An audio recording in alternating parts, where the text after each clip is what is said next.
இந்த ஒன் டேல Indian stock மார்க்கெட்டை பொறுத்தளவுக்கு ஒரு 16 lakh crore வந்து மார்னிங் வந்து லாஸ் ஆயிருந்ததா ஒரு நியூஸ் வந்து படித்தேன். அண்ட் ஆல்சோ பார்த்தீங்கன்னா நம்ம எதிர்பார்த்த மாதிரி நிஃப்டி வந்து 500 above பாயிண்ட்ஸ் வந்து கேப் டவுனில் ஓப்பன் ஆகிறதுக்கான சான்ஸ் இருக்குது அப்படிங்கிறத நம்ம ப்ரீவியஸ் அனலைஸ் வீடியோவில் பண்ணியிருந்தோம். பட் நிஃப்டி ஆக்சுவலாக வந்து ப்ரீ ஓப்பன் மார்க்கெட்டை பேஸ் பண்ணி 1100 பாயிண்ட்ஸ் வந்து நிஃப்டி வந்து நம்மளுக்கு கேப் டவுனில் ஓப்பன் ஆச்சு. ஸோ நம்ம எக்ஸ்பெக்ட் பண்ண மாதிரி ஒரு ரிவர்சல் ட்ரேட் கிடச்சிச்சு. பட் நான் வந்து அந்த பிளேஸில் வந்து ட்ரேட் எடுக்கல. எனக்கு ஒரு ஸ்ட்ராங்கான கன்ஃபர்மேஷன் கூட கிடைக்கல. பட் ட்ரேடிங் எல்லாமே நல்லா தான் இருந்துச்சு. பெரிய சேஞ்சஸ் எதுவுமே நம்மளுக்கு கிடையாது. ஒரு நார்மலான மூவ்மெண்ட் தான் கொடுத்துட்டு இருந்துச்சு. ஆனால் இவ்வளோ பெரிய பாயிண்ட் வந்து நம்மளுக்கு கேப் டவுனில் ஓப்பன் ஆகாமல் நம்மளுக்கு சடனாக வந்து மார்க்கெட்டில் இவ்வளோ பெரிய ஃபால் மூவ்மெண்ட் கிடச்சுன்னா நம்மளால் கேப்சர் பண்ண முடியும். ஸோ இந்த ப்ரீ ஓப்பன் மார்க்கெட்டில் கேப் டவுனை பேஸ் பண்ணி அதாவது டேட்டாஸை பேஸ் பண்ணி ப்ரீ ஓப்பன் மார்க்கெட்லேயே பை அண்ட் செல் ஆர்டர் வந்து பிளேஸ் ஆகிறதுனால நம்மளால் ஒரு ப்ராப்பரான பெரிய ஒரு ட்ரேட் வந்து நம்மளால் பண்ண முடியறதில்ல. இப்போ நெக்ஸ்ட் நம்மளுக்கு டியூஸ்டே வந்து நிஃப்டி எந்த பக்கம் மூவ் ஆகுது அப்படிங்கிறத இந்த வீடியோ நம்ம தெளிவாக அனலைஸ் பண்ணணும்.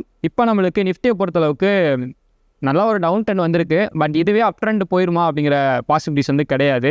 ஏன் அப்படின்னா நம்மளுக்கு ஒன் டே டைம் நம்ம பேஸ் பண்ணி பாருங்களேன். நிஃப்டி என்ன கன்ஃபர்மேஷன் கொடுத்துருக்கு அப்படின்னா நல்லா ஸ்ட்ராங்கான ஒரு பிரேக் அவுட் ஃபார்மேஷன்லாம் ஓகே தான். பட் டுடே வந்து மார்னிங் வந்து பார்த்தீங்கன்னா நல்ல ஒரு செல்லிங் ப்ரெஷர் வந்து இம்ப்ளிமெண்ட் பண்ண பார்த்துச்சு. இந்த ஏரியா பார்த்தீங்கன்னா தெரியும், நல்லா ஒரு செம்ப்ளிமெண்ட் இன்க்ரீஸ் பண்ணிச்சு.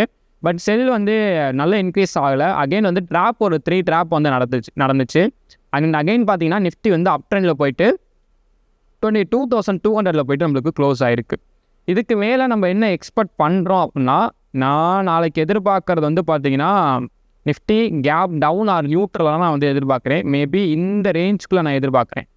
இந்த ரேஞ்சுக்குள்ள நான் நிஃப்டி எதிர்பார்க்குங்கிறப்ப இந்த லெவல்லேருந்து எனக்கு அப் ட்ரெண்ட் போகுது அப்படிங்கிறப்ப அது எவ்வளோ தூரம் போகிறதுக்கான பாசிபிலிட்டிஸ் இருக்குது அப்படின்னா 22,759 to 22,800 அந்த ரேஞ்சில் போயிட்டு எனக்கு ஒரு சப்ளை ஸ்டார்ட் ஆச்சு அப்படின்னா மேபி 21,000 வந்து ரீச் பண்ணுறதுக்கான சான்ஸ் இருக்குது. ஓகேங்களா? இல்லை சடனாக எனக்கு நியூட்ரல்லே ஓப்பன் ஆகிட்டு ஜஸ்ட் இந்த லெவலில் ஒரு ரீட்ரெஸ் பண்ணிவிட்டு அகெயின் எனக்கு அங்கேருந்து டவுன் ஆகுது அப்படிங்கிறப்ப ஸோ ஃபர்ஸ்ட் நம்மளுக்கு இந்த ஏரியா உடைக்கும்.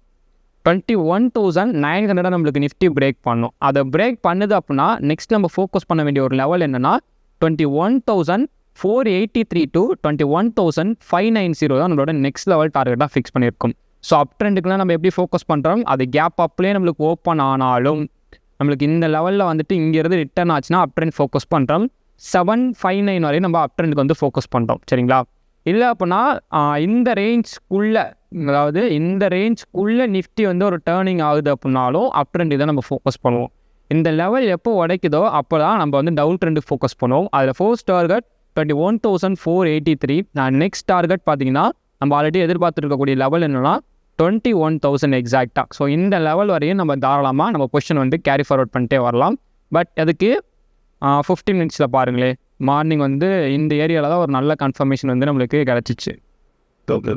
இந்த ஏரியாவில் தான் நல்ல கன்ஃபர்மேஷன் வந்து கிடச்சி. ஸோ இங்கேருந்து தான் நம்ம இப்போ என்ன எதிர்பார்க்குறோம்னா இந்த லெவல் பாருங்களேன், இது நம்ம ப்ரீவியஸாக அனலைஸ் பண்ணியிருந்த அனலைஸ். ஸோ இந்த டிமாண்ட் பிளேஸில் இருந்தால் மார்க்கெட் நல்லா பாருங்கள். இந்த லெவலுக்கு கீழே வந்து எல்லாம் ஒரு ஸ்ட்ராங்கான பிரேக் அவுட்டே இருக்காது. இந்த லெவல் வரை எனக்கு ஒரு டிமாண்ட் ஏரியா. இங்கே லெவல் இருந்து தான் எனக்கு கேண்டில் தான் நல்ல ஒரு கன்ஃபர்மேஷன் கேண்டில். இந்த லெவல் தான் எனக்கு இன்றைக்கான என்ட்ரி ஆக்டிவேட் கேண்டில். இங்கே ஒரு செல் என்ட்ரி கிடச்சி, இங்கே ஒரு பை என்ட்ரி. ஓவரால் இன்றைக்கி ஒரு 2 என்ட்ரிஸ் மட்டும்தான்.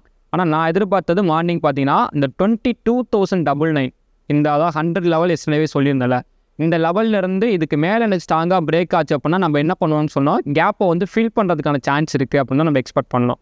அதுக்கு மேலே ஸ்ட்ராங்கான பிரேக் அவுட்டே இல்லை, ட்ராப் மட்டும்தான். அப்போ நெக்ஸ்ட்டு இந்த லெவல் பிரேக் ஆனதுக்கப்புறம் ஃபுல்லாகவே நம்மளுக்கு ஸ்ட்ராங்காக மறுபடியும் அகைன் செல்லிங் ப்ரெஷர் ஸ்டார்ட் ஆச்சு.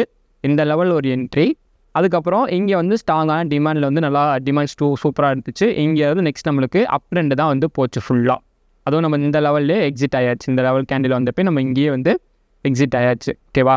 இப்போ நம்ம நாளைக்கு என்ன எக்ஸ்பெக்ட் பண்ணுறேன் அப்படின்னு பார்த்தோன்னா 15 மினிட்ஸ் டைம் ஃப்ரேமை பேஸ் பண்ணுற அளவுக்கு இந்த லெவலுக்கு கீழே ஓப்பன் ஆச்சு அப்படின்னா ஒன்ஸ் சேம் தான் நம்ம ப்ரீவியஸ் என்னென்ன அனலைஸ் பண்ணுமோ சேம் இங்கேருந்து அகெயின் அப் ட்ரெண்ட் போகணும். அப்படி அப் ட்ரெண்ட் போகிறப்ப 22,320 one of the first target. 22,320 நம்மளுக்கு 320 நம்மளுக்கு பிரேக் பண்ணுது அப்படிங்கிறப்ப 22,560 தான் நெக்ஸ்ட் லெவல் டார்கெட். மோஸ்ட்லி வந்து 680 வரைக்கும் நம்மளோட டார்கெட் வந்து நம்ம மூவ் பண்ணலாம். இங்கேருந்து 680 வரையும் டார்கெட் மூவ் பண்ணலாம். இங்கேருந்து நம்ம நெக்ஸ்ட் வந்து எதிர்பார்க்கறது ஒரு ஸ்ட்ராங்கான ஒரு சப்ளை, ஒரு செல்லிங் ப்ரெஷர் தான் எதிர்பார்க்குறேன். அங்கேருந்து அது வருது அப்படிங்கிறப்ப அகெயின் 22,100 பிரேக் பண்ணிவிட்டு நிஃப்டி வந்து 21,800 இந்த லெவலில் வந்து நிஃப்டி வந்து நம்மளுக்கு ரீச் பண்ணுறதுக்கான பாசிபிலிட்டிஸ் இருக்குது. நல்ல ஒரு புலிஷ் ஸ்ட்ரென்த்தாக இருக்குது. மேபி இது வந்து எனக்கு வந்து இன்றைக்கி ஒரு 1000 பாயிண்ட்ஸ் வந்து நம்மளுக்கு நிஃப்டி வந்து கேப் டவுனில் ஓப்பன் ஆனதுனால அகைன் வந்து செல் பண்ணுறதுக்கான ஒரு சான்ஸ் வந்து கிடையாது. ஏன்னா அது வந்து நம்மளுக்கு பை ஆர்டர்ஸ் நம்மளுக்கு யாராவது பண்ணாங்கன்னா மட்டும்தான் செல் ஆர்டர்ஸ் வந்து ப்ளேஸ் ஆகிறதுக்கான பாசிபிலிட்டிஸ் இருக்கும். மோஸ்ட்லி எல்லாருமே செல் பண்ணுறதுக்கான சான்ஸ் இருக்குங்கிறப்ப பை ஆர்டர் இருக்காது. ஸோ அதனால் மேபி இந்த பைஸ் வந்து நடந்திருக்கலாம். ஸோ நாளைக்கு எனக்கு தெரிஞ்சு நம்மளுக்கு நியூட்ரல் ஆர் கேப் டவுனில் ஓப்பன் ஆகிட்டு ஸோ அகெயின் நம்மளுக்கு 22,100 பிரேக் பண்ணிடுச்சுனாலே நிஃப்டி அகெயின் இந்த டேவோட லோ வந்து ரீச் பண்ணும். டேவோட லோ ரீச் பண்ணிச்சுன்னா நான் ஆல்ரெடி சொன்ன மாதிரி நிஃப்டி வந்து நம்மளுக்குனா 21,560 இந்த ரேஞ்சை வந்துட்டு நம்மளுக்கு தாராளமாக ரீச் பண்ணுறதுக்கான பாசிபிலிட்டிஸ் தான் நம்மளுக்கு இன்றைக்கி என்னோட அனலைஸை பேஸ் பண்ணுறதுக்கு எனக்கு கிடைச்சிருக்கக்கூடிய கன்ஃபர்மேஷன். ஓகேங்களா? ஸோ இந்த மாதிரி ஸ்டாக் மார்க்கெட் ரிலேட்டடான வீடியோ பார்க்கணும்னு நினைக்கிறீங்கன்னா மறக்காமல் மைட்ரேஸ் ஐனா சேனலை சப்ஸ்கிரைப் பண்ணிக்கோங்க. உங்களோட ஃப்ரெண்ட்ஸுக்கு யாராவது ஸ்டாக் மார்க்கெட் பற்றி லேர்ன் பண்ணிட்டு இருந்தாங்கன்னா அவங்களுக்கு வந்து இந்த வீடியோ வந்து ஷேர் பண்ணி விடுங்க. I am not a SEBI advisor. This video full and fully education purpose only. Okay. Thanks for watching. Thank you.